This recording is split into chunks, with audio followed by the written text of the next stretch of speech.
Anh Tần Nguyên và em gái Tần Xin. Đó là điều tự nhiên. Bố, Tiểu Viễn, hãy cẩn Nhà thận. máy nước giải khát thứ hai chào thầu cho người Chị nước dâu, ngoài. ai bắt nạt em vậy? Đánh giá từ giọng điệu của anh Tôi ấy sẽ giúp anh giết hắn. Nếu tôi muốn bạn đánh tôi, Chị phải dâu không? Bị nhà lừa thứ ba bắt nạt. Còn những người thích chó thì sao? Đây không phải là thương hiệu cũ của nhà máy nước giải khát Dựa thứ vào hai. tiền của mình thật tuyệt Tôi vời. đã dọn dẹp nó.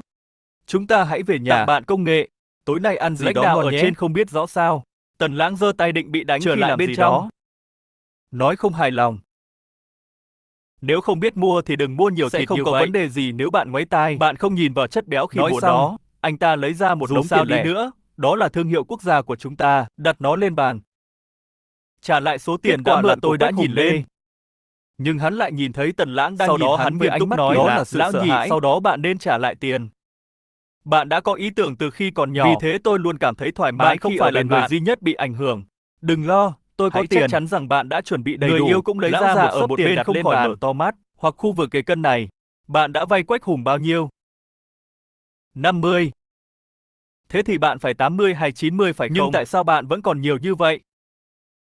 Hãy kể cho tôi nghe Đừng về lo bạn lắng và quá con nhiều, dâu của ông không ấy. có gì che giấu sự chăm chỉ. Sau đó, anh ấy Bạn kể có cho thể họ nói nghe với về những việc người bán trong cây nhà dâu máy tây một bố chút có thể ong. kiếm được rất nhiều tiền nhờ bán Những cây điều dâu tốt đẹp tây cũng đến từ những khách hàng phù hợp. Umezi là một loại thuốc Người truyền dân thống bệnh của viện Trung vùng Quốc, mỏ không thiếu chắc tiền. chắn sẵn sàng mua. Hơn nữa, thứ tôi bán cũng không Và đắt. phần lớn số Mật tiền ong đó kiếm đắt được quá. là Từ việc bán mật ong. Ngoại trừ phân gà trong sân nhà Họ bạn sẽ không nghĩ mình thua lỗ và sau này sẽ đến Nó đây đầy rắc thế nào? rối cho bạn phải không? Bố hiện đang có mặt trên thị trường. Bạn có biết mua mật ong qua mạng khó đến Tôi thế có nào tiền không? và không có Ngoài nơi ra, nào để mua con nó. trai ông còn trả tiền mua vài chai mật ong. Nếu ai đó bị dị ứng với mật ong Cuộc thì sống sao? đã Biến mất. Bạn vẫn nghĩ nó đắt à? Tần Kiến Quân nghe xong có chút choáng váng. Nhưng nếu tôi trả lại tiền theo hẹn Nhưng sau tôi 3 mơ ngày hồ thì cảm sao? thấy Điều con trai tôi nói có lý. Bố ơi, để con đi nấu thịt. Tối nay ăn thịt heo kho nhé. Tiểu Viễn đi gọi mẹ. Tối nay bạn ăn ở chỗ tôi. Được rồi anh bạn. Đợi sau, nếu bạn không nấu thịt đúng cách, nó sẽ bị lãng phí. Chị dâu canh thịt đi. Thành Lãng ngơ ngác, sau đó tôi quay lại và nhìn Sau thấy đó bố anh tôi. quay người bỏ đi. Hãy để Yếu Nghê ngồi. Đợi mẹ cậu tới. Tôi đã nấu thịt lợn om nhiều lần. Bố ơi, sao bố không tin con? Sao không đợi mẹ nấu? Bạn sẽ không làm điều đó chứ? Ở nhà Địa tôi điểm chưa nào ăn thịt phù lợn hợp kho để nhiều mở chi lần. nhánh cửa hàng ăn sáng. Mẹ tôi biết nhưng tôi không thể. Không sao đâu, tôi sẽ. Đồng thời, Tần Lãng quay người lại nhìn Nhà Thẩm của Hữu Chu Chí Vi. Thành. Chi phí sẽ tăng. Bạn là loại đàn ông nào? Vợ tôi bị đánh. Hai ông chủ, chúng ta sẽ gặp Được gỡ rồi, mọi người trong tôi tương có lai thể như làm thế gì nào khác ngoài nếu việc bạn hú. hiểu được quy trình làm bữa sáng, đừng gây rắc rối. Được rồi, bạn đấy, đổ lỗi cho tôi, đồ không biết xấu hổ. Bạn nói. Tôi vừa muốn nói gì nhỉ? Bạn đã yêu con Vixen Nếu to bạn lớn muốn đó mang chưa? đến Tai họa cho gia Đừng đình tức này giận. thì sao? Tôi không quan tâm đến bạn sao? Những gì bạn nói là quá Tệ nghiêm thật trọng. sự. Tất cả những gì tôi có thể làm Có là lẽ vào hãy tù. thử xem nó. Bạn nghĩ nó có nghiêm trọng Bạn hay phải lắng không? nghe. Chị dâu yêu đã bị sốc Không sau chỉ khi là nghe điều siêng này. năng bằng tay chân, không nhịn được nuốt nước miếng. Tôi vội hỏi nhà máy nước giải khát. Chuyện gì đã xảy ra với nhà máy nước giải khát? Không có chuyện các nhà máy quốc doanh có sụp đổ hay không? Những chuyện về nhà máy tốt vốn dĩ Tôi đều đang do chuyển chúng từ tôi nó. lo liệu. Bán thiết bị cho công ty tư nhân khi thời cơ đến Gia anh đình là cách chúng sống tôi của sẽ mọi sang người. Mỹ. Và vấn đề mua bán quyền tài sản. Nhưng bây giờ Tần Lãng tựa hồ đã biết chuyện này. Cả gia đình chúng ta sẽ gặp Ngay rắc cả rối. lãnh đạo cấp cao hơn cũng phải đồng ý. Sau này anh sẽ để em sống cuộc sống của Bạn một đến người nhà vợ giàu tôi có. và ngồi một lúc. Chị dâu đừng nói nữa. Nghe hết Chí câu Thành, chuyện ai cũng người thấy sao hoang buông mang bỏ nhanh vậy? chóng. Chúng tôi sẽ không đến Hoa Kỳ. Đã quá muộn rồi. Tôi cũng nên đi à? Việc này đã xong. Hãy ăn đồ cay và uống đồ cay. Nếu con thua, mẹ sẽ cố gắng hết sức để cứu hai Tôi mẹ nên làm con gì? con. Nếu bạn tính tôi, chúng ta nóng lòng muốn chết. Vậy bạn cũng quan trọng. Tôi rất hài lòng. Thật vô ích khi dỗ dành mọi người trước. Nếu anh ta thực sự là một người chính trực, cứ báo cáo trực tiếp cho Lưu tôi. Bình Mở to mắt nhìn Lục Hạo. Tôi chắc chắn có những gì Đợi anh cho ấy đến muốn. khi tôi nhận được nó. Trước đây anh ấy rất hung dữ. Trước khi rời đi. Nếu bạn là một cựu chiến binh, bạn phải Xin tập Kim trung Gơ vào Lăng việc không thấy giải vậy thích anh nhiều. ta. Thẩm Hữu Vi vội vàng chộp Không lấy. thể bị ướt. Cấm đi về phía sau núi nếu trời Mình nắng. muốn Sau bán khi mà ra không tìm ngoài, được bạn người phải mua. làm gương cho những nhân viên theo sau bạn. Tôi lấy ra một tổ ống khác. Một vài người phủ đầy bồ hóng Ngón chạy tay của vào. màn Màn hình của chúng tôi đã bị cắt đứt. Làm Làm sạch vết thương cho người bị Tôi không thương thể nhanh không chóng. làm bẩn tay mình. Tôi nhận nó với lòng biết ơn. Sau khi dạo quanh một lúc, tôi chọn. Tôi ngồi ngay cửa. Người có giá cao nhất sẽ nhận Chàng được trai nó. tò mò hỏi. Cửa hàng bách hóa Oan Gia thậm chí còn được nhắc đến trong cuộc họp. Gửi một ít dâu rừng từ trên núi cho nhị gia gia. Tôi nhặt nó từ trên núi vào buổi Bù sáng đắp một phần thâm hụt. Tôi thậm chí còn bị ong đốt, không có hạn chế nào khác. Lộ chiếc túi chính bị ong đốt đỏ. Ngược lại, nó có Tại ưu sao điểm. bạn không bán cho tôi Hầm một ít của xúc rô gà gà của với bạn. cục kỳ tử của bạn và đưa Nó cho là anh để ấy thử nghiệm. Bạn cũng có thể pha trà. Ngay cả khi một hoặc hai người có động cơ Tôi ích sẽ kỷ, làm cho nó rẻ hơn cho bạn. ít nhất 1 tôn và 2 tôn, họ đều ở những khu vực tương đối thịnh Tôi vượng. đã đưa nó cho bạn với giá $1 nhưng một giống tôn. nhau, nhẹ nhàng hơn thuốc tây. Có rất nhiều cửa hàng bán ngũ cốc và dầu. Bụng vẫn chưa cử động. Lý do bán. Tất cả chúng ta không thể bán chúng, Bán phải cho không? tôi một chai. Tay của bạn bị gãy nặng. Cảm ơn. Nhân tiện, có Bạn tiền thực mua sự thịt. không bán mật ong này. Sau đó anh ta đến gặp một bác sĩ Một nam số khoảng nữa có 40 thể bị tuổi. sa thải. Bạn không muốn giám đốc sinh Tôi sao? lấy về để bổ sung sức khỏe cho các em. Bạn có thể hỏi bất kỳ câu hỏi nào bạn Giá có. hợp lý. Sẽ không có vấn đề gì nếu tôi hỏi Anh sai giả câu vờ hỏi. miễn cưỡng nói. Kinger lăng tái sinh đã Giúp bán người hết có dầu đội vào vỏ nhà thơm có bên ngon xây không? gạch. Tôi nghĩ gà là ngon Anh nhất. Hào phải biết rõ hơn. Gia đình bạn không đủ tiền mua Thậm thịt. chí không trồng đất. Làm sao một gia đình hạng 2 có thể mua được thịt? Bố tôi cũng không phải là người hạng 2. Bố tôi nói bạn và mẹ bạn sẽ sớm chết đói. An An lập tức khóc. Đừng khóc, hãy dũng cảm lên. Từ góc độ kinh doanh, anh đã kiêng không tin điều đó. Lúc Hạo nghe xong cũng gật đầu. Cả làng đều biết gia đình bạn không đủ tiền mua thịt. Người ta cũng tin rằng các cửa hàng khẩu phần đường phố thuộc Tôi quận đã Vũ không Xương. nói dối. Chào buổi sáng và tôi An Mã Khi mẹ phải đi một bán số vé người lại nhìn thảo thấy luận điều chi này. tiết về việc chuyển kho ngũ Tôi cốc. không thể kiểm soát người đàn ông Rẻ của hay mình. không? Trong đó có chồng của một người phụ nữ. Chỉ cần Quân xem lương tôi nên bị tổ đánh. chức Đấu giá ở đây. Anh dám đánh vợ tôi. Rồi thì Chu thầm. Chí Thành. Gọi nhau. Mang nó trở lại. Nhìn hai người đầy khinh thường. Khương tử của tôi đã nói thế. Nhà hàng ăn sáng đã kiếm được tổng cộng bao nhiêu Tần tiền? Lãng là đứa con trai mạnh mẽ của tôi phải không? Sen Yue và Số An tiền An bạn đưa con kiếm trai được đi có lẽ nộp không đơn. đủ. Chị ơi, em không có ý Gia xấu đình đâu. chúng tôi Cứ coi Yue nó như thứ tôi có cho một bạn chị vừa dâu nhận yêu hậu. rút lên vì sợ hãi.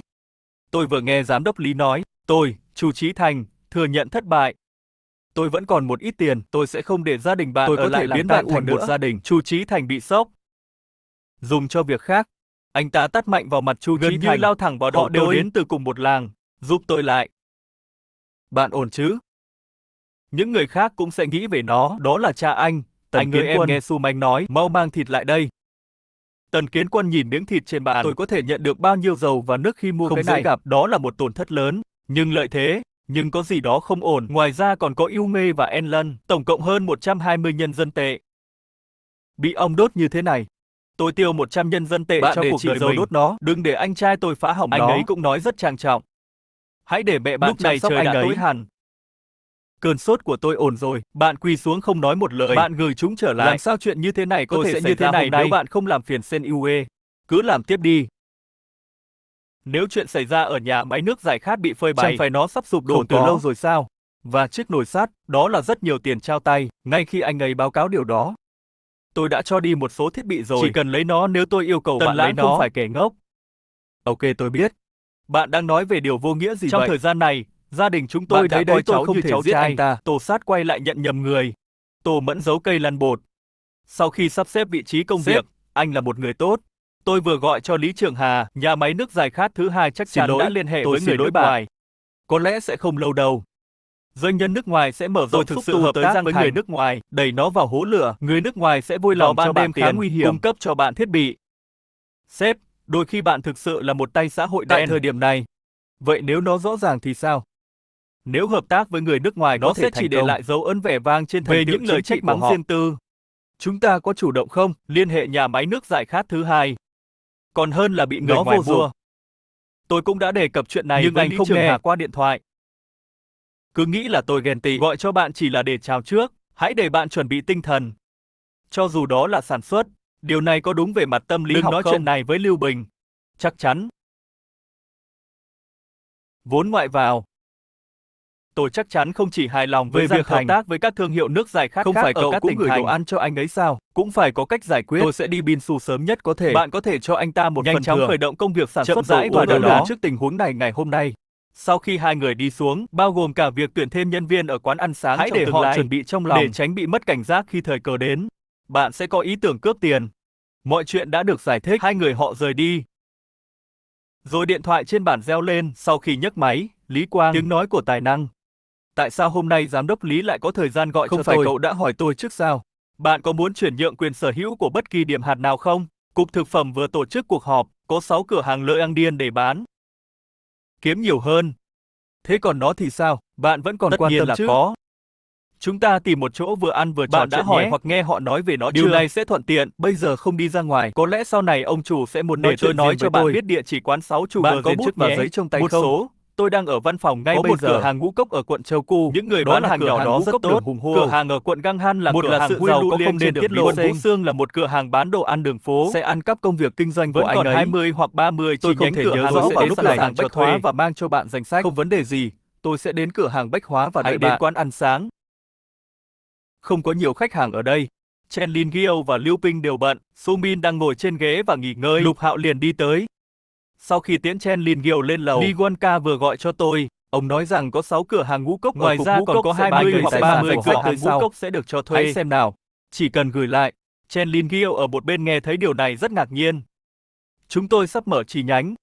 Tất nhiên bạn phải nắm bắt cơ hội này. Bạn đi tắm nhanh đi, nếu không thì đã bỏ lỡ. Nó sẽ tốn nhiều năng lượng và Anh tiền ấy bạc cũng hơn giống trong Lưu tương Bình. lai. Sau khi quan sát xung quanh, làm tốt lắm. Bây giờ Một chỉ nhân có 3 viên, người trong quán ăn sáng. 4 cửa. Có thể nói bạn là một nhân vật cấp kỳ cựu. Có thể điều khiển người. Và có thể lo liệu mọi Đợi việc. đến khi chi nhánh Có mở. lẽ tôi có thể trở thành quản lý cửa hàng. Điều tôi không thể làm. Tại sao nó không thể được thực hiện? Đã trở thành quản lý cửa Tên hàng. tôi là Điền Thu Lượng. Thu nhập chắc chắn sẽ cao hơn. Tất nhiên so với việc kinh doanh của Basilu, bây giờ hãy kiếm nhiều hơn số tiền bạn không kiếm muốn được mua khi nhà còn ở là thành nhân phố. viên. Chúng tôi là một tổ chức tư nhân. Muốn mua nhà thì phải tự bỏ tiền Với ra. mức lương hiện tại của Khi bạn, nào tôi có thể mua được? không còn phổ biến nữa. Đừng chỉ. Sớm muộn gì họ cũng sẽ bị Muốn loại. tiến lên phía trước. Bạn cũng phải suy nghĩ kỹ về lý do tại sao bạn làm điều thế này. nào để làm điều đó tốt hơn? Liễu Bình gật đầu tỏ vẻ đã hiểu. Vì vậy bây giờ chúng Lập ta kế phải hoạch quyết định bán lại lên quyền mua tài cửa sản. hàng. Sau đó Tốt nói nào? với giám đốc Lý. Hãy để anh ấy chào cục thực phẩm. Ký hợp đồng càng sớm càng tốt. Nhìn chăm chăm vào Lục Hạo. Việc này không khẩn cấp. Chúng ta hãy cùng nhau nghiên cứu nó khi chúng Bạn ta dự trở định lại sử vào dụng tối nó nay. vào mục đích Lý kinh Quang doanh Thái gì? Có lẽ cũng không thể đưa ra quyết định. Chắc chắn là cục thực phẩm. Chen Lin Gio sẽ đóng cửa hàng sau. Thảo luận về vấn đề mở nhà hàng. Được rồi, được rồi. Chen Lin Gio trả lời nghiêm túc. Lại vội vã đi. Bạn cũng sẽ đến. Chúng ta cùng đi nhé. Dù bạn chỉ là nhân viên. Nói một cách logic, Bạn sẽ không thật nên tuyệt được vời triệu nếu tập cải vì thiện những tính việc khí như của thế bạn. này. Nhưng ở quán ăn sáng chỉ có 3 người. Chỉ có 4 người. Mỗi nhân viên là Dù tài mở sản cửa quý hàng giá để của kiếm nhà tiền. hàng ăn sáng. Nhưng đó cũng là nơi chú Không trọng mâu tới thuẫn. sự ấm áp, suy nghĩ trong đầu. Cũng chú ý hơn đến hình ảnh. Ông chủ không xấu hổ chút nào khi nói điều này. Bạn là nhân viên đầu tiên tại quầy ăn sáng. Chúng ta hãy cùng lắng nghe. Nó cũng tốt cho sự phát triển của bạn. Tốt nhất cho bà Sitian. Làm kinh doanh không chỉ là việc ông chủ kiếm tiền. Nhân viên cũng phải kiếm tiền. Tôi rất lạc quan về bạn. Không biết có lấy được hay không. Lu Hao đã vẽ rất nhiều bánh cho Liu Ping. Có đủ loại nhân.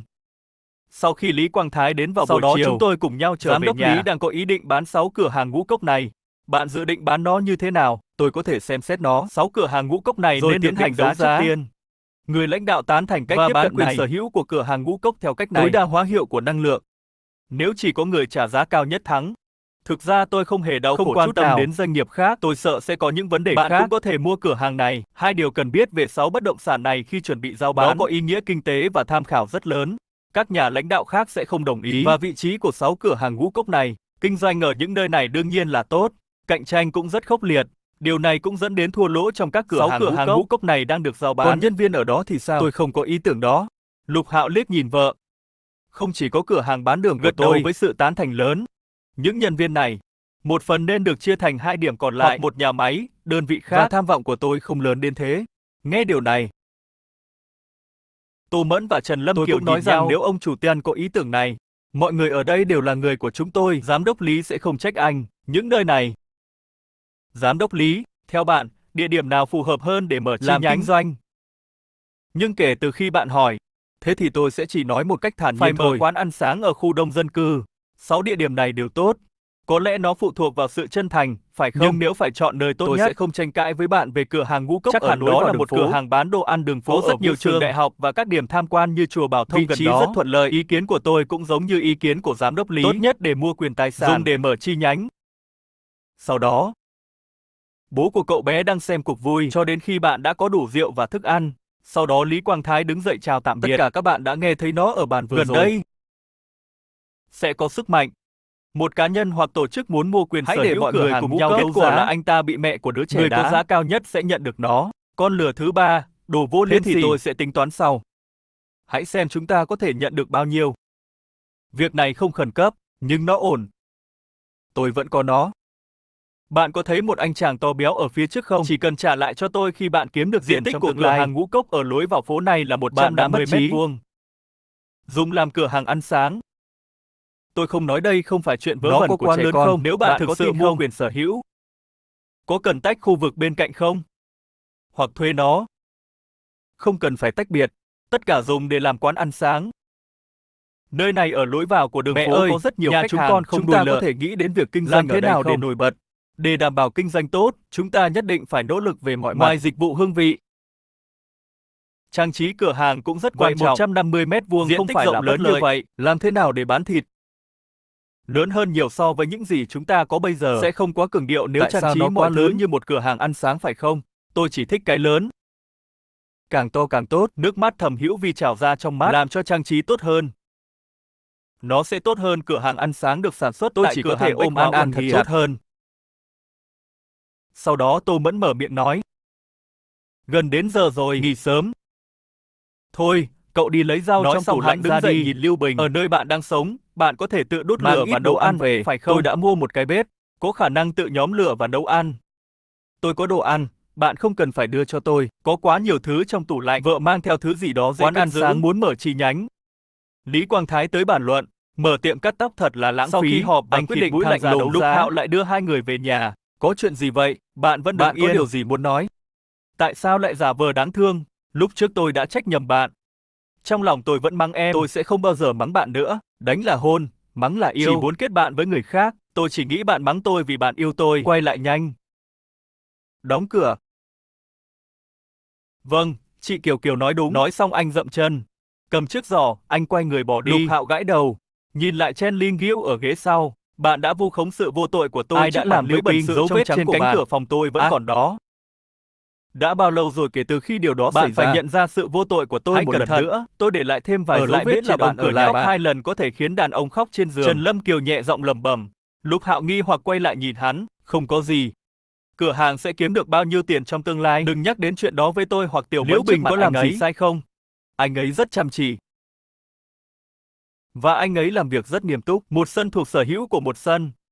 Anh ấy là nhân viên chứ không phải sợ con gái ông nhìn thấy. Tăng lương cho anh ta. Nhưng đã có lãi. Giá bao nhiêu? Chỉ cần ông chủ biết là nói về vợ và con gái tôi. Điều này không chống lại một mình anh ấy. Điều này cũng đúng. Tại sao lại sợ họ có ý đồ xấu? Không chỉ thế này. Hơn nữa, họ sợ nhân viên tôi sẽ mất cân bằng về mặt tinh thần. Tôi bắt đầu làm việc ở một xưởng may. Tôi chỉ nhận được vài chục đô la một tháng. Sau đó, tôi mở một cửa hàng hợp tác. Người tình cờ về đến nhà lúc này bạn đã nhìn thấy tốc độ kiếm tiền có đáng sợ không? Đúng, tôi chưa bao giờ nghĩ rằng kinh doanh lại có thể sinh lại đến vậy. Nhưng sau này, khi số lượng và chủng loại bữa sáng tăng lên, bước thẳng về phía người phụ nữ trong một giấc mơ. Gặp chủ quán ven đường. Kinh doanh không hề dễ dàng. Bạn đã bao giờ nghe họ phàn nàn làm bữa sáng không kiếm được tiền như làm việc trong nhà máy? Bảo đảm thu hoạch bất chấp hạn hán và lũ lụt. Giơ tay lên là xỏ lỗ tai. Đúng là làm bữa sáng vất vả thật. Nhưng đó là lời nói dối rằng tôi không thể kiếm được nhiều tiền. Thứ nữa là anh ấy sợ người khác sẽ làm theo. Nhưng dù lý do là gì? Tóm lại, chỉ sợ người biết sự thật sẽ mất cân bằng tinh thần. Nguyên tắc tương tự cũng áp dụng cho nhân viên. Điều gì sẽ xảy ra nếu nhân viên trả cho cửa hàng ăn sáng kiếm được bao nhiêu tiền?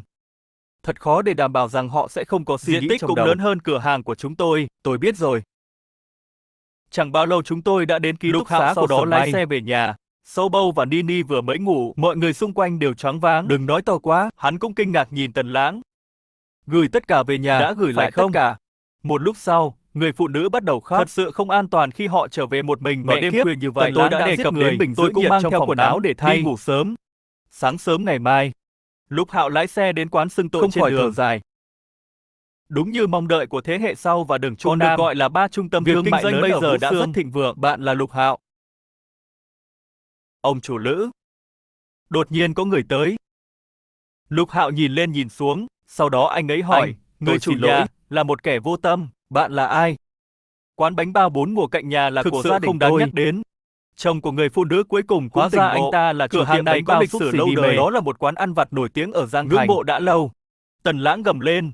Không có ích gì khi có một lịch sử lâu dài, không thể theo kịp sự phát triển của thời đại. Sếp Lu bận việc kinh doanh quá, sao hôm nay lại có thời gian đến đầu đường? Bạn có thích một công việc kinh doanh khác không? Có vẻ như bạn không muốn sống nữa phải không? Tôi thực sự để mắt đến việc kinh doanh. Các cửa hàng ngũ cốc cần Và được tôi cải tình tổ. cờ thấy Nói thích xong thú anh với lao cửa thẳng hàng về ngũ phía cốc trước. ở đầu đường này. Tôi dự định mua nó và bắt đầu kinh doanh nhỏ. Lương tâm của Điền Thu chợt co giật. Tần Lãng trực tiếp đá hắn ra ngoài. Tầm nhìn của ông chủ Lu của thực Chỉ rất là độc ông đáo. chủ Lu đã mua lại cửa hàng ngũ Bạn cốc không này. thể Xây dựng một cửa hàng bách hóa ngay cả với Thậm chí 150 không thể mét mở vuông. một nhà máy. Hầu hết họ làm trong lĩnh vực Có ăn thể uống mở hoặc tiệm dịch cắt vụ. tóc. Nghề cắt tóc có vẻ không có lãi, nhưng nó thực sự rất có lãi. Mọi người đều có bộ não. Thời gian trôi qua, chắc chắn Kinh tôi sẽ doanh phải chắc cắt chắn tóc có thể tốt hơn. Và bây giờ mọi người ngày càng giàu hơn. Đến tiệm cắt tóc để cắt và gội đầu. Tôi gần như tắt thở. Có được một kiểu tóc xanh điệu. Tại sao bạn lại đánh nhau với ai đó? Sếp Lu muốn mở tiệm cắt tóc ở đây. Thẩm Hữu Vi mở miệng. Có chuyện gì vậy? Bác sĩ Tiền nghĩ rằng điều đó là không thể và không nói gì. Không. Công việc kinh doanh mà ông chủ Lu thích Bạn chắc đúng chắn rồi. có thể thực hiện Bây được. Giờ điều kiện kinh tế của mọi người Trở thành một người tốt. Ngược lại, An An dũng cảm nói, mở tiệm cắt tóc của thực là một ý tưởng hay. Sau đó tôi xin chúc mừng trước Khi sự nào thành khai công trương trong chắc kinh chắn doanh mình của sẽ sếp ghé Lu. qua ủng hộ. Nhưng bây giờ còn quá sớm để nói điều này. Cửa hàng ngũ cốc Giang trên phố cho biết Nhưng đang chắc bán chắn quyền sẽ sở có hữu. nhiều người muốn mua nó. Với nguồn tài chính và mối quan hệ của Basilu, Không phải chỉ là trao hỏi thôi sao? Lục Hạo nhìn hắn, nói chậm rãi. Ông chủ Tian, bạn có ý tưởng gì Nếu về bạn cửa có hàng ý ngũ tưởng cốc gì này hãy không? nói với tôi. Không cạnh tranh với bạn, họ nói chúng tôi là kẻ nói dối. Điền Thu Lượng lắc đầu liên Không tục. ý kiến. Nhà hàng này rất gần với quán Nói bánh rằng bao gia gia đình đình tôi tôi không đủ tiền sẽ mua không thịt. lãng phí nếu mua một Anh ấy cửa cũng hàng nói khác rằng phải bố không? sẽ không bao giờ muốn Và chúng tổ tôi tiên nữa. của tôi đã làm nghề bánh canh qua Mẹ nhiều đi thế bán hệ. thịt. Tôi chỉ có thể làm điều này, không có việc kinh doanh nào khác. Khi đến thời điểm, hai cửa hàng sẽ được mở Bố và ơi, sáp nhập chúng vào ta nhau. không phải là những kẻ nói dối. Lĩnh vực kinh phải doanh không? của Bạn Sigime thậm chí có thể Sushito phong nó riêng bằng sang vài trọng lớp ở rất tầng nhiều. 3. Tian Quy Liang nhìn Lu Hao với vẻ khó tin. Vì đó là điều anh nghĩ. Tại sao ông chủ Tian không nói?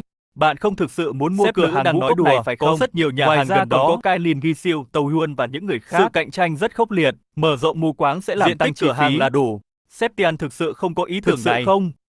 Vậy tại sao bạn lại nói chuyện Vậy với thì ông tôi chủ sẽ lữ không lâu cạnh như tranh vậy? với bạn trong cửa Tần hàng Lãng ngũ cốc sờ này. đầu An An. Cha, chúng Tất ta vừa nhiên trò không phải chuyện là rất kẻ lâu. nói dối. Tôi nghĩ bạn là một người rất tốt. Bố thực sự đã trở về từ Một việc màn mua trình thịt. Diễn tài năng, rất ổn định và rất Có trưởng cảm thành. giác yêu ngay từ cái Nhưng nhìn vì đầu bạn tiên. không muốn cửa hàng ngũ Vậy cốc thì này, tôi sẽ không bỏ cuộc. Nghe xong lời này, công Điền việc Thu kinh Lương doanh nói của nói Lu nên Hao lời. có Anh thể ta lớn ném như chiếc vậy. túi Tôi lừa vừa ném ném xuống quá. ven đường. Nếu bạn Vậy thì muốn, tôi hy vọng hãy nó thoải thoải mái mái xóa xóa các kết nối của bạn nói. Tiến tới Ông chỗ chủ vợ Tian, con chủ thành Chí công. Thành. Tôi sẽ giao tiếp nhiều hơn với sếp Tian khi có cơ hội quay lại trong cửa tương lai. hàng. Tian Quy Liang đã nói chuyện này Thật với là nhân một viên nơi bán tốt hàng. cho một tiệm cắt tóc. Có phải anh ta đang nói Anh dối ấy bạn nghĩ không, tiệm cắt ông tóc chủ? rất có lãi. Và mặc dù Lục Hạo còn trẻ, nhưng tôi nghĩ anh ấy khá chân thành. Nó không giống như nói dối. Cửa hàng ngũ cốc này ở một vị trí tốt. Có rất nhiều không gian mở ở cửa. Nếu chúng ta chuyển sang vị trí của cửa hàng ngũ cốc, Nếu chúng ta có thể xác quán định bánh được canh vị được trí cải của tạo cửa mở hàng kinh rộng doanh thêm chắc một chắn khu sẽ sẽ tốt. Người thư ký rất ngạc nhiên sau khi nghe điều này. Vì bạn cũng nghĩ rằng vị trí này tốt. Chẳng phải giữa chúng ta đang có xung đột sao? Tôi nói với anh ấy rằng tôi không quan tâm đến cửa hàng Dù ngũ bạn cốc có này. tin hay không, bạn phải Để sử dụng cạnh tranh may với bán anh đồ ăn ấy, nhanh chỉ để bằng bằng cách cách bất ngờ, bạn mới có cơ hội chiến thắng cao Sau đó hơn. ném thẳng cái túi vào người Điền anh Thu ta. Lương muốn chơi bẩn, vẻ đẹp mà người anh tốt của tôi đã tặng Nói cho rằng vợ anh tôi. ấy có một người đàn ông bên ngoài. Tôi tức giận đến mức ngày nào cũng đánh vợ sau khi uống Mensi. Chị yêu, nhìn xem trong Cho đến túi này khi có anh ấy gì. làm điều đó cho gia đình này. Tôi vừa mới thức dậy, tất cả đều do người khác sắp đặt. Thịt lợn. Tần Lãng bỗng nhiên tỉnh lại. Khung cảnh xung quanh rất Nhìn quen anh thuộc. lần nữa, anh thấy mình như được tái sinh. Vậy thì bạn đang gọi Trả con nợ. gái tôi là kẻ nói dối. Đó là điều tự nhiên. Nghe tiếng la hét bên ngoài. Thẩm Hữu Vi, sao em không ngủ với anh? Sắc mặt chị dâu ưu tái nhợt. Hoặc trả lại tiền, bạn không thể xấu hổ chỉ vì bạn nghèo, phải không? Anh ta có tin người đã nói dối Ông mình chủ không? Quách, tôi có thể trả Làm lại tốt cho lắm ông bạn. bạn. Thẩm Hữu Vi, đừng có thô lỗ với tôi như vậy. Khi tôi mượn tiền, 2 cục thịt lùng Tại lẳng sao xù bây giờ hôi tôi lại toát là ra một thợ trên mặt săn trong tôi? sạch? Vừa nói, anh ta vừa bước tới với ý đồ xấu. Bạn đang làm gì thế? Không phải những gì tôi đã nói. Sếp Quách, tôi đang gọi cho ai đó. Kẻ xấu. Tôi nói xin lỗi anh ấy. Đừng bắt nạt mẹ tôi. Nhìn thấy cảnh này, đôi mắt Tần Lãng Đó đột nhiên chỉ là nứt một ra. cái tát vào mặt. Một số người có mặt đều choáng Sau váng. đó người đàn ông đứng Tần dậy Lãng, và nói một xem cách ta giận không dữ. giết ngươi. Quách Hùng, sao ngươi dám làm vậy? Tôi sẽ đi tìm trường làng. Quách Hùng nghe vậy, thậm chí Hãy còn nhìn tức vào giận thành cười công nho lớn. nhỏ của bạn Xin với lỗi, tư cách là một trả điều tiền nợ bí mật. Bạn vừa đưa hoàng đế đến đây. Bạn phải trả lại số tiền bạn Tôi đánh xứng anh đáng. chưa đủ mạnh phải không? Quách Hùng vội vàng lùi lại vài bước trả lại tiền. Tần Lãng lạnh lùng nhìn chị dâu Ngọc, sao anh dám chạm vào vợ tôi? Tôi đang đánh anh đấy, đồ khốn kiếp, nếu không thì hôm nay tôi sẽ ở Đưa trước vợ mặt anh bạn. này. Thẩm Hữu Vi ở một bên lập tức Nhìn lộ Tần ra Lãng vẻ van mặt xin, kinh hãi, mong anh ấy đừng chọc giận Quách Hùng chúng nữa. tôi trả lại tiền. Một lúc sau, một nụ cười chợt xuất hiện. Sếp Quách, anh. Nhưng Tần Lãng nhẹ nhàng Nếu nói, không tôi sẽ đánh chết bạn ngay bây giờ. Hoặc ra khỏi đây, làm thế nào bạn có thể xin lỗi tôi? 3 ngày nữa quay lại để lấy tiền. Bạn nói 3 ngày, 3 ngày. Bạn đã nhận nhầm người. Bạn nghĩ bạn là ai? Tần Lãng thẳng tiến tới. Chị dâu yêu nhanh chóng đứng dậy. Anh thì thầm với Quách Hùng, sau đó tôi sẽ nói với trưởng làng. Tim Quách Hùng chợt đập mạnh. Trên trán tôi lấm tấm mồ hôi lạnh, hãy tha thứ cho tôi một lần. Vấn đề này đã luôn, và công việc kinh doanh của anh Tôi ấy đã rất rất cẩn lớn. thận để Tần Lãng biết chuyện này. Tại sao bạn không quay lại Bây sau giờ 3 tôi ngày? đi Nói chuyện với trưởng làng nhé. Tại sao tôi tin rằng bạn có thể nhận được tiền trong 3 ngày? Vợ anh mượn tôi 50. Khi lãi gộp, bạn sẽ Bạn phải biết. trả lại 90. Bạn có số tiền đó không? Lần này tôi thực sự mất trí rồi. Cái quái gì ở đó vậy? Tôi xin lỗi bạn và An An. Nếu tiền vẫn chưa được trả sau 3 ngày, Tôi sẽ làm bất cứ cái xin gì hãy bạn tha muốn. thứ cho chị tôi một lần. Nếu bạn có thể trả lại thì Tôi sẽ ăn hết phân gà trong sân nhưng nhà bạn bạn. có tiền không? Thẩm Hữu Vi nhất thời có chút ngờ ngác. Ai không biết Tần gia của ngươi cực kỳ nghèo khó. Thanh Lãng nhìn vợ, nhẹ giọng nói, vậy thì tôi không cần bạn quan tâm, bạn có thể ra ngoài bây giờ. Hừ, vậy ta cho người kiêu ngạo Đừng thêm trách 3 ta ngày đã nữa. giết người Nói sau xong, 3 ngày, hắn liếc sau nhìn khi Thẩm anh Hữu ấy Vi rời một đi, cách khó tôi khăn. đã không tha thứ cho anh ấy. Hốc mắt hơi đỏ. Vợ ơi, đời này anh sẽ không bao giờ làm em thất vọng nữa. Thẩm Hữu Vi cứng đờ. Chậm rãi ngẩng đầu lên, bụng Tần Lãng kêu lên. Bạn đói, tôi sẽ nấu ăn. Không lâu sau, một bát cháo khoai lang khô, 2 chiếc bánh hấp và một đĩa trứng bác với tỏi tây. Con gái tôi đang nhìn thẳng vào của trứng. An An, cậu có muốn ăn không? Muốn ăn thì gọi bố nhé. Dù sao thì tôi cũng sẽ giúp bạn chút giận. Không nói chuyện khi gặp con gái. Kinger lăng bỏ trứng thái hạt liệu vào bát của mình. Bố sẽ cắt ít thịt rồi mai về. Kể từ bây giờ có được ăn thịt mỗi ngày không? An An gật đầu không chút do dự. Thôi đừng nói vớ vẩn. Thịt lợn đắt. Ngay cả gia đình bí thư lữ đoàn cũng không ăn thịt hàng ngày. Vợ ơi đừng nói ngày nào em cũng ăn thịt nhé. Vợ giàu sao có thể dễ dàng làm Bạn được cũng như không vậy. cần phải dỗ dành tôi. Chỉ cần bạn thật lòng tốt với mẹ con Tôi chúng có thể tôi. tha thứ cho anh ấy được không? Tìm một công việc tốt. Gyensen Uebo. Tôi chết vì kiệt sức trên đường tới Gia Vi. Sau khi ăn. Tất nhiên rồi. Tần Lãng chủ động dọn dẹp bát đĩa. Đừng trải cơ thể của bạn, nó vẫn Hãy chưa để tôi lành. làm điều đó. Tần Lãng có chút bất đắc dĩ. Chỉ cần nhường đường, kết quả là tôi nhìn từ trên xuống dưới, mắt tôi phải nhìn thẳng.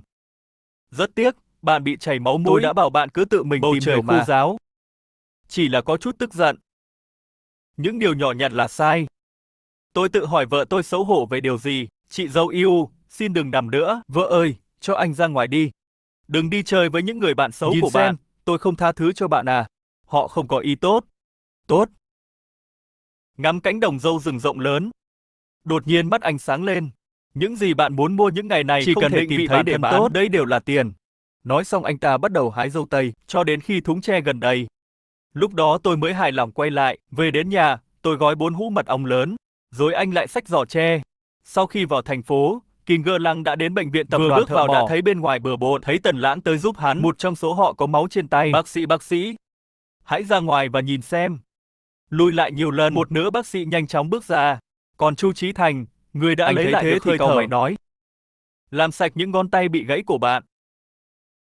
Liên hệ với giám Thợ đốc mỏ để bị thương chuẩn bị nhanh phẫu chóng thuật. được đưa đi phẫu thuật. Số ít người còn lại đứng đó có chút Rõ mệt ràng mỏi. là rất mệt mỏi. Tần Lãng thấy vậy liền đi tới. Sắc mặt lạnh lùng nhìn Tần Lãng. Anh em ăn chút dâu rừng này đi. Phục hồi. Được rồi, ông Tần. Tần Lãng cầm một nắm nhỏ dâu tây đưa cho. Nhai thứ gì đó ngọt ngào. Không sao đâu, tôi sẽ gói một Khi mảnh cả giấy hai cho nhìn bạn. thấy Tần điều Lãng này, cũng không nói họ chuyện không với còn bọn từ họ chối nữa. nữa. Tôi chưa bao giờ nghĩ bạn sẽ có một ngày tốt lành như vậy. Một phường đặt giỏ tre xuống đất. Không lâu sau, Tần Một Lãng người đứng dậy bước đi ra. ra cửa. Bạn đến từ gia đình nào? Tại sao bạn lại ngồi ở đây? Kinh doanh đang đến. Xin lỗi gì? Tôi đến từ vùng nông thôn. Anh ta muốn tự chăm sóc bản ngồi thân và bước nhưng đi đi chậm thiếu gia rãi đã đến đến đó đó mà xong không không đợi. khỏi thở dài. Bạn trẻ đừng buồn quá nhé. Người này đã sinh, Mẹ già, biết rồi. bệnh, chết. Bạn có biết ở đâu có hiệu thuốc không? Nhưng bạn đợi tôi. Đây là những của dâu rừng tôi hái hôm nay. Ban đầu nó được trao cho chủ nhân Tôi thứ không hai có của gì tôi. khác. Bây giờ hãy xem liệu tôi Đồ có thể nướng đổi được ít BBQ tiền cho không? anh chị Dâu em tây cạnh này nhà. tươi. Trông khá đầy đặn Dì và có tươi thị lực sáng. tốt quá. Hôm nay tôi đã để lại lời nói của Bác mình. thử xem nhé. Để nói cho bạn sự thật. Chu Chí Thành có tin nhắn cho bạn. Để chọn thứ này. Đừng bắt nạt những người trung thực. Anh ấy giơ tay lên khi nói. Ôi, vết chích này thực sự nghiêm trọng nhưng tôi không muốn nhiều. 1 hoặc 2 cây ghi là đủ, hôm nay tôi sẽ bắt nạt bạn. Con trai tôi bị gãy tay, chắc chắn là bổ dưỡng. Tại sao tôi giàu có? Chắc chắn rồi. Dì ơi, con không nói vậy đâu. Dạo này kiếm dâu tươi khó quá. Tất cả các hiệu thuốc đều bán Chưa dầu kể tây tôi khô. là một người kiêu ngạo như vậy. Bạn có một cái túi không? Tôi sẽ cho bạn khoảng 2 cây ghi. Tại thời điểm này, một thanh niên với đôi tay băng bó bước ra khỏi Mẹ phòng với vệ vẻ mặt thiếu kiên nhẫn, quỳ xuống. Đừng làm vậy. Tôi không thích súp gà. Ngoài ra, anh bạn. Lúc này, Tần Lãng đột nhiên đi Thứ về này phía có thể trước. làm được nhiều việc hơn Nó là chỉ hàng hầm đầu súp để gà. nuôi dưỡng Bạn khí ra và hiệu nuôi thuốc dưỡng mùa thận nhé. Quay lại lời gì nói để an ủi Nó tôi thực sự vừa rồi. bổ sung khí và tôi nuôi muốn dưỡng bỏ thận. chạy nhưng vặn vẹo Nó eo. cần thiết. Đây là bệnh viện. Tôi vẫn có thể nói dối bạn chứ. Mẹ đến 4 cân. Y học Trung Quốc đã sẵn sàng. Điều hòa cơ thể. Tôi có thể cho bạn thêm vài ngày Cái đó ăn sủng không được hề không? rẻ. Có thể. Tôi nghĩ đã hơn 1 Không năm thể kể di từ chuyển khi chút con nào. dâu Ta tôi nên về nói nhà. là 10 Dì tôn. à, chuyện hoang đường giờ khó giải quyết quá. Anh đã hẹn em phải cao. Những thứ đó trong kho xưởng xinh đẹp. Bạn Sẽ không bao giờ phải chịu bất kỳ mất mát nào. Các bạn thật chân thành.